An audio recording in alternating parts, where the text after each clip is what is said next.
एक व्यक्ति रोज पत्थर तोड़ने का काम करता था।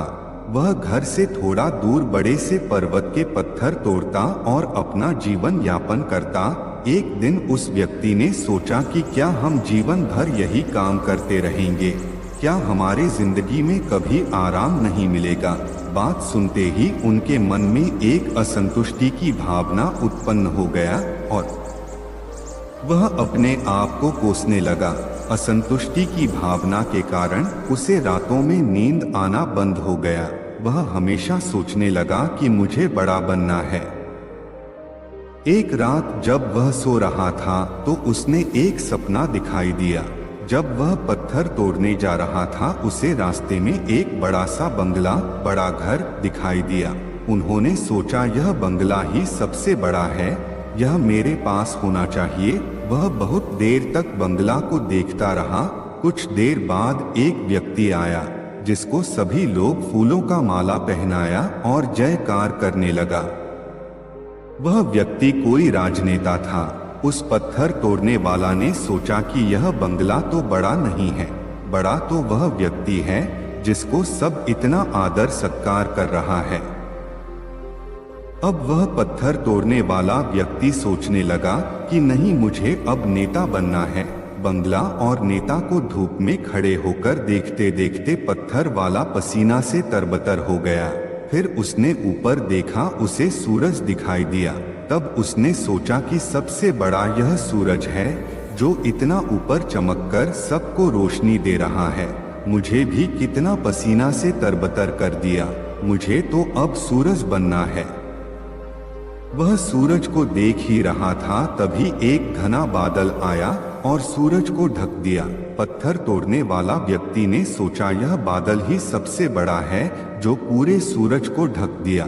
वह व्यक्ति बादल को देख ही रहा था कि हवा का एक झोंका आया और बादल तो दूर लेकर चला गया।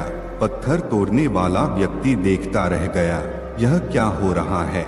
हवा का झोंका बादल को उड़ा के चला गया। हमें तो हवा बनना चाहिए क्योंकि हवा के सबसे ताकतवर है। यह बात वह पत्थर तोड़ने वाला व्यक्ति सोच ही रहा था कि हवा एक एक पहाड़ से टकराया और हवा ने अपना दिशा मोड़ दिया। इस पहाड़ टस से मस नहीं हुआ, यानी पहाड़ में दम है, हमें तो पहाड़ बनना है। तभी वह देखा कि एक व्यक्ति आ रहा है और अपने हथौड़ा से उस पहाड़ को टुकड़ा कर रहा है। यह क्या हो रहा है? इतना बड़ा पहाड़ जो हवा के विशाल झोंके का रास्ता बदलने के लिए मजबूर कर दिया।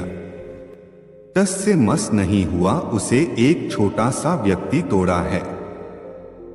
व्यक्ति बार बार सोच रहा था, नहीं, यह नहीं हो सकता, यह कभी नहीं हो सकता। मुझे पत्थर तोड़ने वाला नहीं बनना है, किसी भी हाल में मुझे पत्थर तोड़ने वाला नहीं बनना है। क्योंकि वह स्वयं पत्थर तोड़ने वाला व्यक्ति था। उसकी आंखों के सामने आ रहा था कि एक व्यक्ति पहाड़ के टुकड़े टुकड़े कर रहा है। उनकी आंखें खुल गई। फिर उसने सोचा, मैं जो हूँ, जिस हाल में हूँ, मैं ठीक हूँ, यानी सबसे बड़ा मैं हूँ जो इस पहाड़ को तोड़ रहा हूँ। ईश्वर ने आपको सबसे अलग बनाया है। आप दूसरे की नकल करके ईश्वर का अपमान ना करें। इस कहानी से क्या सीख मिलती है? दोस्तों, हमारे पास जो चीज उपलब्ध है हम उसकी इज्जत नहीं करते। हम हमेशा दूसरों को देखते हैं उसके पास क्या है जो हमारे पास नहीं है। इसी चक्कर में हम असंतुष्ट और दीनहीन भावना महसूस करते हैं। यदि आपको जीवन में आगे बढ़ना है तो अपने आप को हमेशा आशावादी बनाए रखें। आशा ही जीवन है। आप जो है ठीक है, कुछ कमी है तो उसे दूर करने का प्रयास करें, ओवरथिंकिंग ना करें। कोई भी व्यक्ति एवं कोई भी पद 100% अच्छा नहीं होता, कुछ ना कुछ उसमें कमी जरूर होती है। हमें उस कमी को दूर करना चाहिए, ना कि असंतुष्ट रहना चाहिए। आंखों में अगर हो गुरु तो इंसान को इंसान नहीं दिखता। जैसे छत पर चढ़ जाओ तो अपना ही मकान नहीं दिखता। इसलिए आप जैसे भी हो, जिस हाल में भी हो, आपको खुश और संतुष्ट रहना चाहिए एवं जीवन में आगे बढ़ने का हमेशा प्रयास करते रहना चाहिए। आपको कभी रुकना नहीं है। ठहरा हुआ पानी बहुत जल्दी गंदा हो जाता है और बहता हुआ पानी कभी भी गंदा नहीं होता। इसलिए आपको हमेशा पानी की तरह बहते रहना है, आगे की ओर बढ़ते जाना है। धन्यवाद।